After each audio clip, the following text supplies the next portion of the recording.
Introduction. The last decade saw many anthropological studies that sought to identify the challenges and mismatches between what people understand about real-life experiences and learning in colleges. Numerous researchers have also attempted to explain why formal education has resulted in a lack of learning. Learning institutions often promote credentials and obedience to the detriment of learning. There have been questions about how curriculum developers and educators should do to improve learning in schools. Some scholars have suggested that the education system should get rid of grades as a significant change towards the acquisition of useful knowledge and discouragement of rote learning. Grading in school leaves no space for adventure, zest, and risk, which thwarts genuine learning. This essay looks into the ineffectiveness of the grading-based education system by giving an analysis and reasons to abandon grades in school. Interpreting the grading system. Grading is a system that assumes uniformity in the input, process, and output. Psychological schools of thought show that people have different abilities to synthesize information. Holding to this premise, students experience learning at varying cognitive levels, hence, the grading system does not suit an ideal school system. Besides, grades do not provide adequate information, they confine the student to accomplishment, excellence, compliance, and effort to gain in learning. This approach to education elicits a state of competition that hinders the rewarding acquisition of knowledge. Reasons for abolishing grades. Numerous studies have revealed that student engagement declines throughout high school and college levels. One of the primary elements of active involvement in learning is individual excitement about the content being delivered.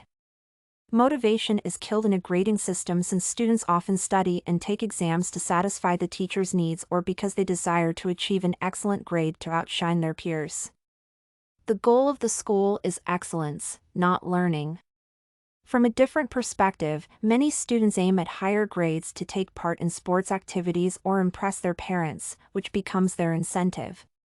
Offering learners rewards creates a dangerous motivational system if such enticements become less attractive. A better way of acquiring knowledge can be achieved by encouraging intrinsic motivation through objective learning. The overall environment of a school is often regarded as stressful and arouses anxiety among students. These characteristics not only affect their academic performance but also worsens their physical and psychosocial well-being. Anxiety and stress among students are factors associated with academic loads, transition phases, hindrances from accessing the desired specialty, and highly competent classmates. Eventually, these elements may lead to reduced academic performance, dismissing the grading system as an appropriate approach to schooling. In this way, the approach tends to reduce the quality of thinking and learning among students.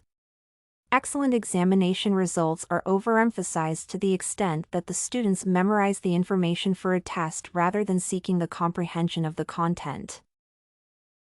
Another reason for abolishing grades from school is because they serve as fake incentives for learners to strive for the reward and avoid punishment. Students study for many years seeking good scores that may earn them opportunities in the next-level institutions of learning. Tomar attests that the school is designed in such a way that it offers a limited scope of study on relevant materials only. Many years of memorizing concepts leave graduates without defining their interests because they have missed such opportunities in school.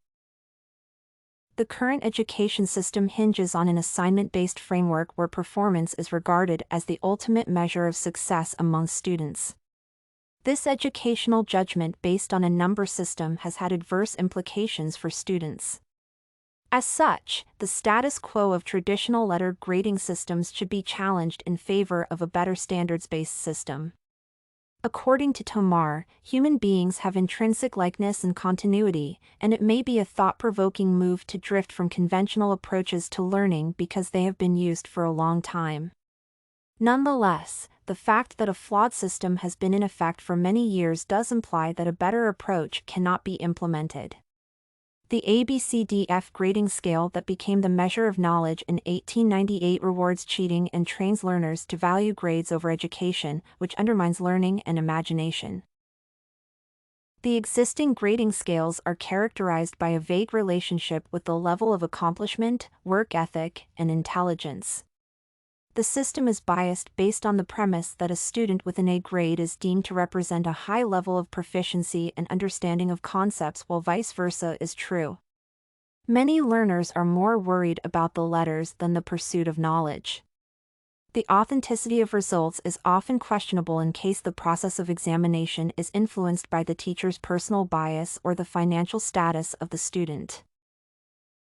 Grades encourage dishonesty and low work ethic, especially in cases where a large number of students are involved. Due to poor study habits, learners end up plagiarizing or attempting examination papers in collaboration because they lack an understanding of the concepts in question. Unfairness resulting from flawed moderation of test materials could also result in cheating. Other factors include competition from peers, perceived lack of consequences of being caught, and motivation by high grades. A feasible solution to the traditional grading system is the implementation of a standard-based school system to measure student performance based on his or her proficiency and well-thought objectives.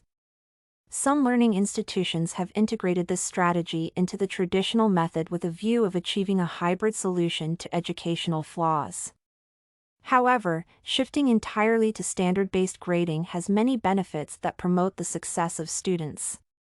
The learner-centered approach gives the student a rational mindset and growth, which plays a critical role in accentuating their skills with the demotivating the demoralizing element of the grade.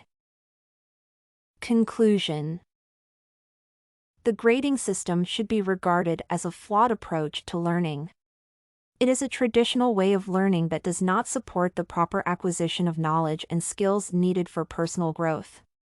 It encourages many demoralizing aspects such as cheating in exams, rote learning, false perceived benefits, and low work ethic, among others. The overall learning process should not be a burden to teachers and students, but it should provide an environment where students enjoy learning rather than worry about achieving good grades. Substituting the traditional grading system with the standard-based approach to learning will have many benefits for both students and teachers. This and many other essays are available at studycorgi.com.